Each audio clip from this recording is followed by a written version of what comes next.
C# generics is a powerful feature that allows creation of flexible, reusable code that is not bound to an initial data type.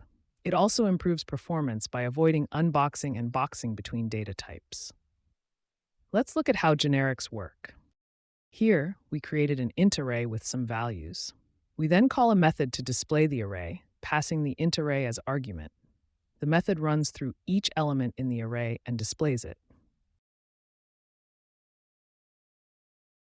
But what if I have arrays of other data types like doubles or strings? When we try to pass it to the display array method, it causes an error because the display method can only accept int arrays.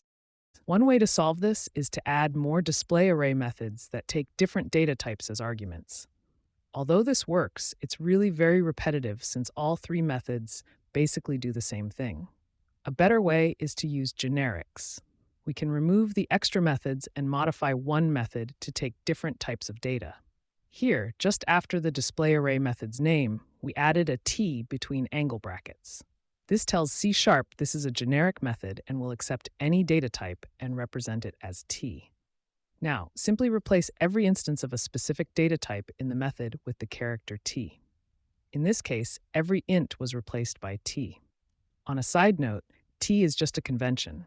You could have named it anything you like. Now there's no more errors in the code, and all three array types can use the same method.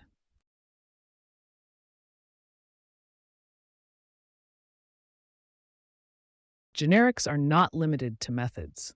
Here we created a class called MixerList and made it generic with the T and angle brackets after the class name.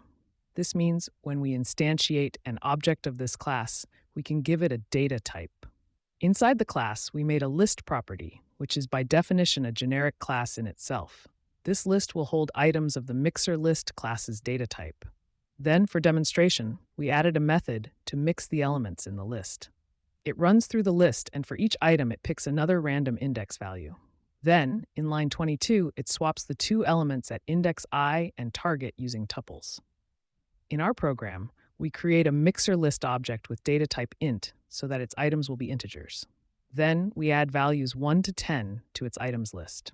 Next, we display the current state of the MixerList's items. We call the mix method and display the new state of the items again. After the mix method, the values in the items list are shuffled. Of course, generic classes and methods are not limited to one generic type. Here's a typical example where a class takes two generic types, one for the key properties data type and another for its value properties data type. The class then uses the generic types to define its two properties. Its constructor method also implements the two generic data types to set the properties on instantiation. Finally, it overrides its toString method to give a formatted display of the key and value properties. In our program class, we instantiate two key value pair objects. The first has an int for the key type and a string for the value type, while the second has a string for the key type and an int for its value type. Then we use the class's toString method to display the two key value pair objects. Generic types can also constrain the type of data it can use. For example, if a generic class has a method that uses the IEnumerable functionalities of a data type, you can constrain the generic type so it must be a type that implements IEnumerable. In this example, we constrain the generic type to be a struct. A struct constraint means the type must be a non-nullable value type like int or float. In the program class, we see that it allows us to instantiate this generic class with type int.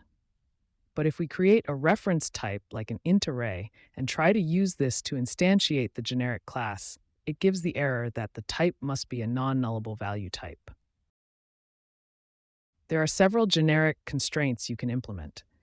Here we see the struct constraint for non-nullable value types, the class constraint for reference types like strings and objects, and the new constraint that says the generic type must implement a parameterless constructor.